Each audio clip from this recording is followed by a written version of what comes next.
So good afternoon, everybody, and welcome to Coffee and Property Live. Would have been recorded, but we couldn't get Chris in the same room as me with the camera, so we thought we'd do this one live, particularly in the light of what's been going on in terms of transaction volumes in the property market. By way of introduction, my name's David Hannah from Cornerstone Tax, the country's leading stamp duty specialists, and my guest today is Chris Ward, Managing Director of Stamp Compass, or SDLT Compass as it's also known, which is the only PI insured SDLT calculator for use by the legal and conveyancing industry in the UK. And if you're interested in stamp duty, or if you're a solicitor, you can go to sdltcompass.co.uk.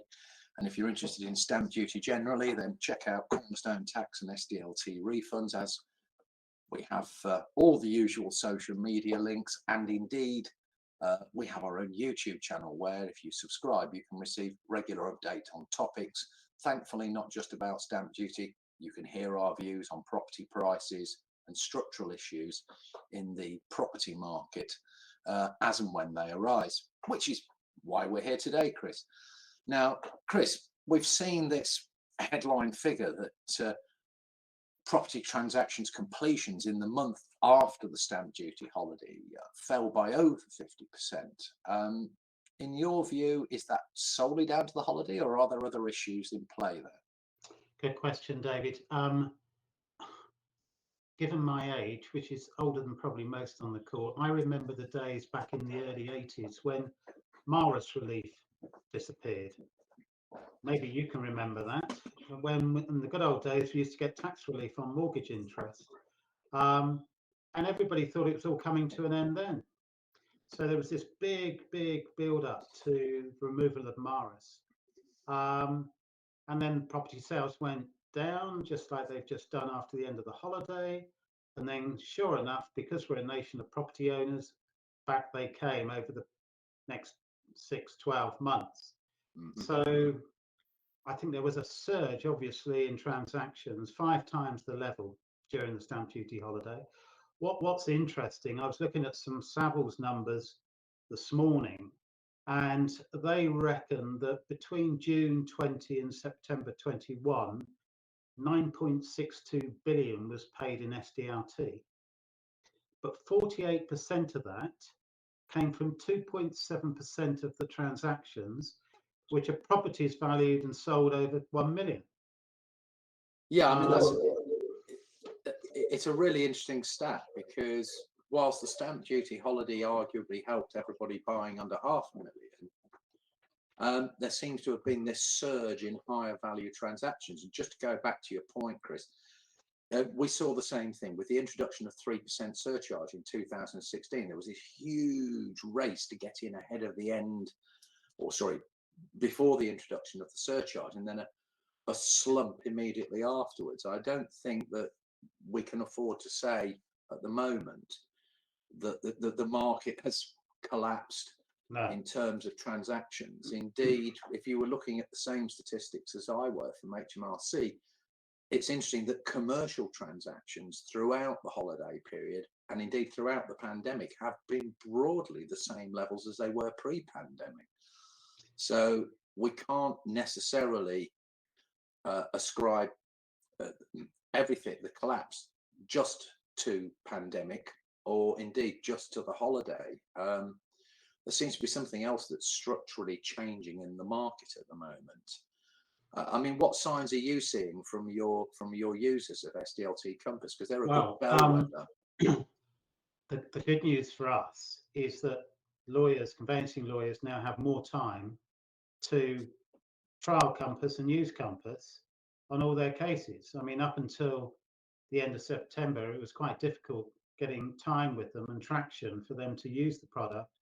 As you know, and as you quite rightly say, it's a unique calculator. Most of them are still using the HMRC estimator, because that's all it is. Doesn't take into account 49 different reliefs there are in the market. So over the last couple of months since the end of the holiday, it's been really good for us, and we've had a lot of big firms, medium-sized firms, and indeed small ones, not only start to use Compass, but actually come to us with cases they want us to review that are more complex, because people are now realizing, as you do, that SDLT is a complex tax, and it's not just on the property, it's on the person as well.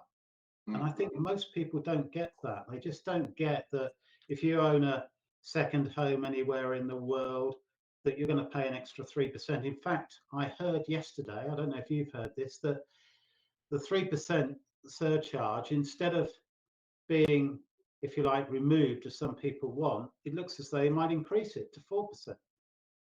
Well, there's been a couple of rumours surrounding that. We'll have to wait and see. I mean, I was notified today that the government has opened a consultation on the 3% surcharge and multiple dwellings relief. Some of our listeners might be aware that if you buy a batch of wholly residential dwellings, you get charged the 3% surcharge. But if you buy a mixed use property with multiple dwellings, you don't. So you can have different minimum rates of MDR as well. You can have 3% if it's wholly residential and 1% if it's not. And the government is apparently trying to consult on what they perceive as a mismatch. The truth is that they never properly thought through the drafting in 2016, and now they're looking to correct it by means of a consultation. But turning to the market, I mean, we haven't yet seen November's SDLT statistics, so we can't really say whether there's going to be a massive drop. But what we are seeing in the news, and again, I think we saw it just this morning and certainly 2 days ago, that there's a perception that there is a lack of available stock. We're seeing estate agents' windows full of properties, but they've all got sold stickers on them, which was an observation I made last week. Is that, I mean, I'm seeing that in the East Midlands, but and particularly in the rural areas where the race for space, as it's now been named, has been going on since the start of the pandemic. But is that a national trend, do you feel, or is it merely local? Well, no, good question. So I'm down in the home counties, and it's exactly the same. The flight to the country is still on, still happening, but there's no stock. You know, the town that I live in Oxfordshire, you know, I know the local agents well, and they're just twiddling their thumbs. Christmas has come early, as they keep telling me. Whether I mean, they haven't had a good year, so maybe it has come early. But certainly they're sort of winding down and doing their early Christmas bun fights sooner rather than later. So I think there's a shortage of product. I know from my, if you like, my visits to London, there's a huge amount of apartments still going up. And, you know, for young people, they still need to get on the property ladder. So I think whilst it's quiet in that market at the moment, I can see that coming back over the next year or so for, if you like, the people that want to get on the housing ladder and want to work in London, because not everybody wants to be in the country. Not everybody can afford to be in the country and have a nice garden and all the rest of it. So we mustn't forget that first time buyer market, albeit not big for SDLT, but certainly good for the property market, because if that's not moving, then, you know, the chains don't really work. So I think there is a shortage. Most of the agents I talk to would confirm that. But what we could be seeing, David, is potentially with inflation going up, whilst house prices I don't think are booming the same way they have unpredictably in the pandemic, I think they will still stay steady and keep up with inflation. And that's my gut feeling on it, based on sort of the previous 25 years of seeing the peaks and troughs of the UK property market. Interested to hear your view on interest rates and what you think about that one. I mean, yeah, I will return to that in a second, because I think it's part of the dynamic that we're seeing. I mean, we have considerable undersupply in certain sectors, as you say, rural and ex-urban property. New builds are not going up as fast as they could because of supply chain disruption and particularly labour supply shortage. I had a look at an edge of village project in South Nottinghamshire the other week, and basically 50 units of 2 and 4 bed were going up. Every single one had been sold off plan, and they weren't scheduled for completion till June next year. Wow. And they were getting ready to start pre-selling phase 2, which is literally still a green field. So there's a combination of things going on there. Would inflate? So are we going to see a rise in interest rates? Well, that depends on how sticky inflation is. I don't believe that the Bank of England is going to want to tip its hand on an interest rate rise until it's had a chance to see whether the supply chain induced inflation created by the global pandemic evens out. We're already seeing shipping containers costing 8-9 times what they did pre-pandemic. But again, will that sort itself out with a consequent reduction of base cost to importers? Wage inflation is interesting. There is definitely quite a lot of upward pressure on wages. A lot of people, we've heard talk about the great resignation. A lot of people are not returning to their former corporate jobs, particularly in the city, having decided that the lockdown lifestyle actually suits them. So it's a complex mix, and I don't believe that we're going to get back to, if we ever do, business as usual, business and economic models pre-pandemic fairly soon. What does that mean for interest rates? Well, in my own view, the Bank of England will probably hold off until the end of Q1 before making a decision. And then how much can they afford to increase interest rates by is another question. You and I go back to the era of 14 and 15%. Yes, folks, you heard it here first, 14 and 15% mortgage Painful. rates. And, you know, a 1% cut or a 1.5% cut, well, hey, 10% cut in your mortgage payment, or a 1.5% increase, boo, 10% increase in your mortgage payment. You have to remember, with mortgage rates and base rates where they are, 1/3 of a percent amounts to a 10% increase in most people's mortgage payments. And I believe the bank is going to have to be sensitive to that, because they can't afford to lump a whole 1% on, because that would literally increase most people's mortgage payments by 1/3, possibly even 1/2 in some cases, if they manage to get a long-term fix. So no, I don't believe there is scope for a runaway growth in interest rates, possibly fiddling around the edges with 0.1, 0.2, just to see whether that puts a temporary halt on consumer expenditure. But the truth of the matter is that the inflation we're seeing, you know, we've seen petrol prices go negative in the middle of the pandemic, albeit it never reached the pumps, bugger. But we've seen it as low as 99p a litre. It's now at 143. How much of that is dollar sterling exchange rate inflation? How much is down to supply? How much is down to demand? We just can't tell at the moment. But it will be interesting.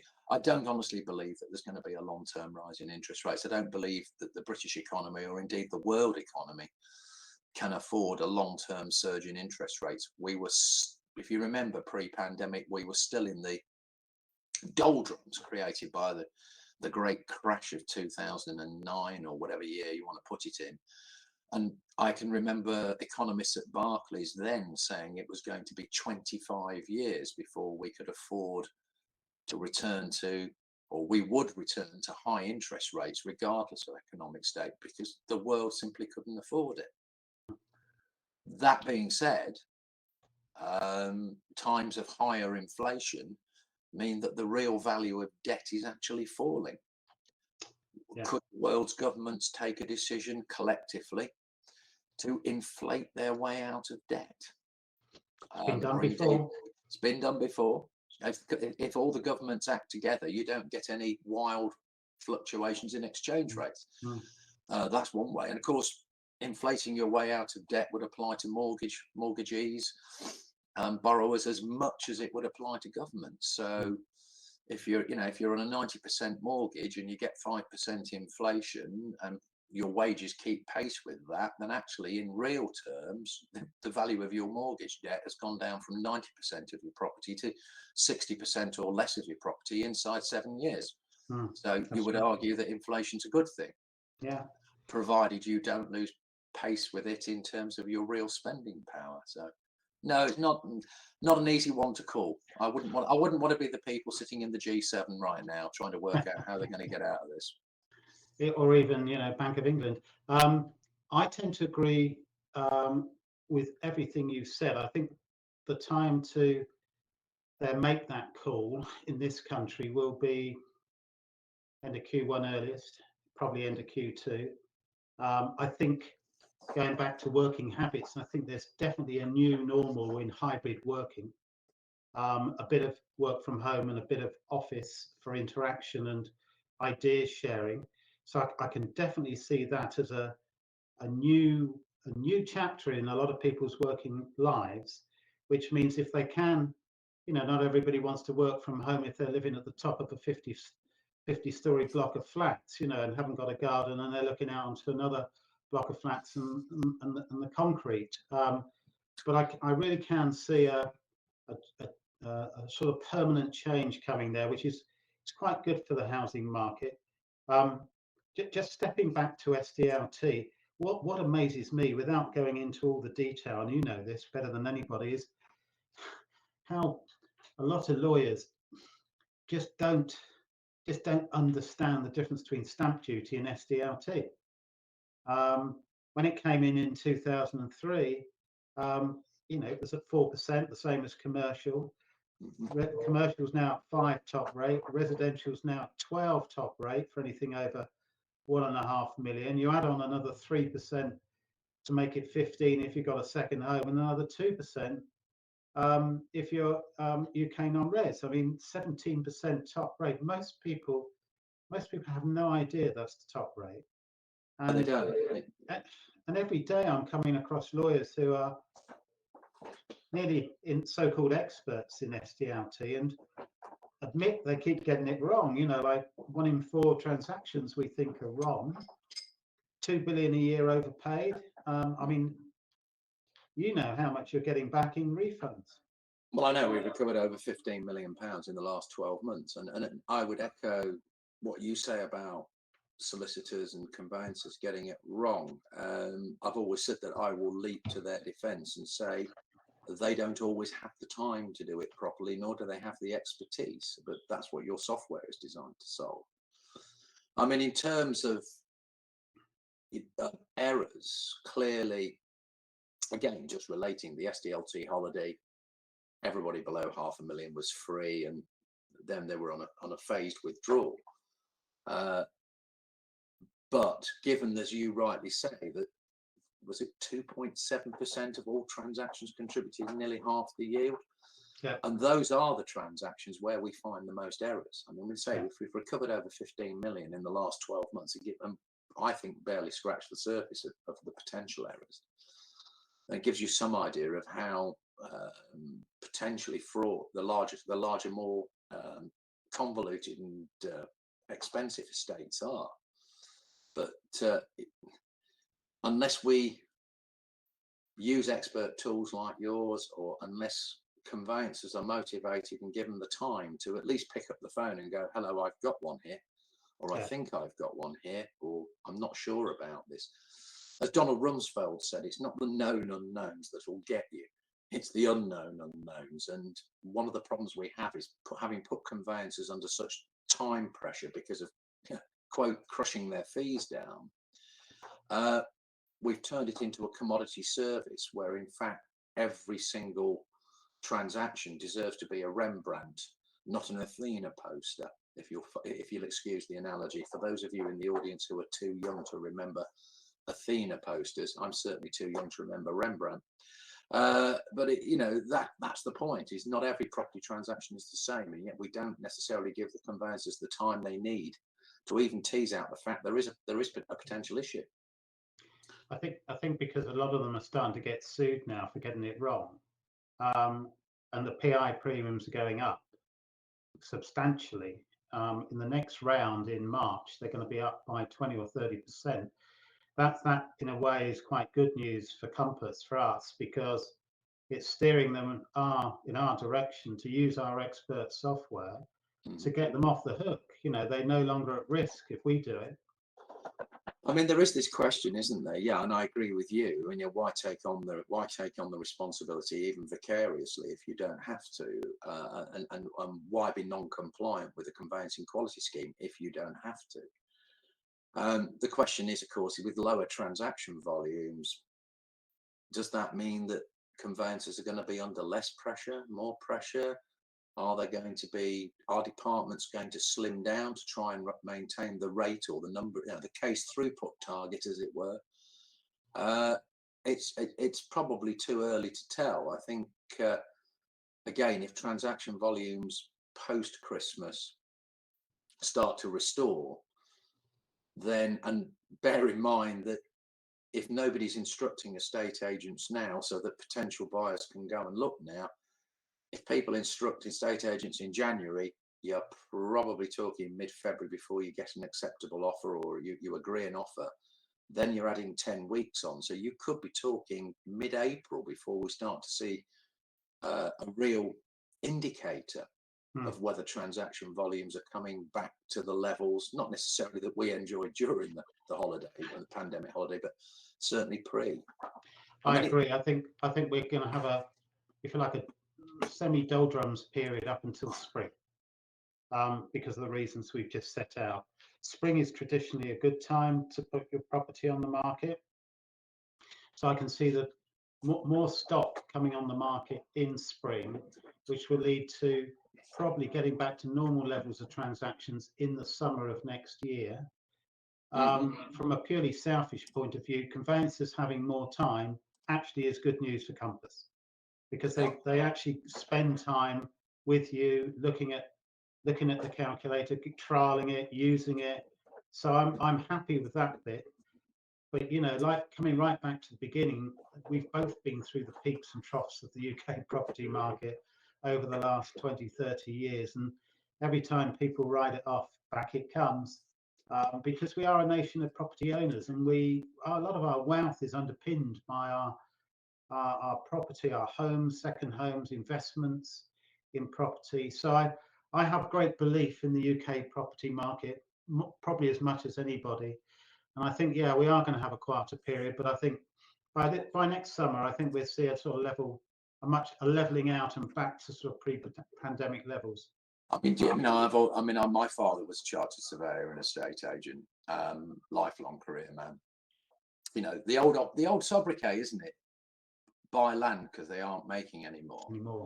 Of course, this only applies if you don't live on La Palma in Canaria, where they've just added 43 hectares because of the volcanic eruption. But that besides, it's still a truism. UK property, it used to be believed, could only ever go up. Just at what rate? The 2010 crisis may be corrected, or it was the first time that I can think of that there was ever a fallback in price. And even that was short-lived. I mean, the medium-term view of property has got to be that it's still good. There is no structural problem with either the economy or the property market, which would lead me to believe that over the medium term, that isn't the right assumption. I think what we have got to do, and again, ironically, I think the pandemic has helped us. We've stopped thinking about our homes as being just one of those little green plastic things that we move around the monopoly board of life, and it's once more become that valuable shelter. There's the qualitative rather than the pure numerical value of our property has shifted that balance, and that will also be something that potential sellers and potential buyers will be factoring in over the time, in my view. I agree. I think what we've got to see too, and this helps the property market, if you like, values go up, is we've still got an incredible shortage of new homes. And until that shortage is bridged, even though the government have relaxed the planning rules, you're still not getting the numbers of new homes built each year to satisfy the demand. Just like you were saying, local to us, anything that is being built is snapped up straight away. I mean, the question, look, overall housing supply in the UK has been a structural problem for what, decades? Ever.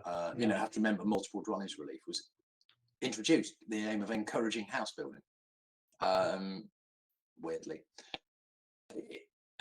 what can we do? You have to have planning, a streamlined planning system, but that respects the democratic rights of the people that may be affected by the development.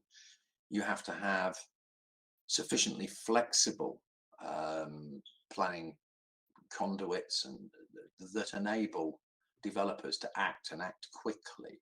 I think a lot of the changes to permitted development right have really improved things, certainly in terms of conversions. Yeah. The big challenge for me in terms of housing supply, as I see it, is actually not directly related to supply of housing, but actually directly related to this net zero target that we, carbon emissions. How are we to help as individual homeowners to help to deliver that if we are continually hampered by planning restrictions that stop us putting in double glazing, stop us putting in insulation, tell us we can't have solar panels or turbines to help ourselves get to net zero? Owners of listed buildings, of which I'm one, it's taken 6 years to get permission just to replace my windows. I mean, really? How am I supposed to help this country get to net zero if everything has got to be passed through a planning officer, and for his or her, I shall call it, not quite random, but reasoned decision, which 6 weeks later then you have to appeal against, and you go round and round that merry-go-round. If we're going to improve housing supply, and if we're going to get to net zero, I think we need to have a bonfire of regulation, and a simplification of systems so that we can move forward as a country.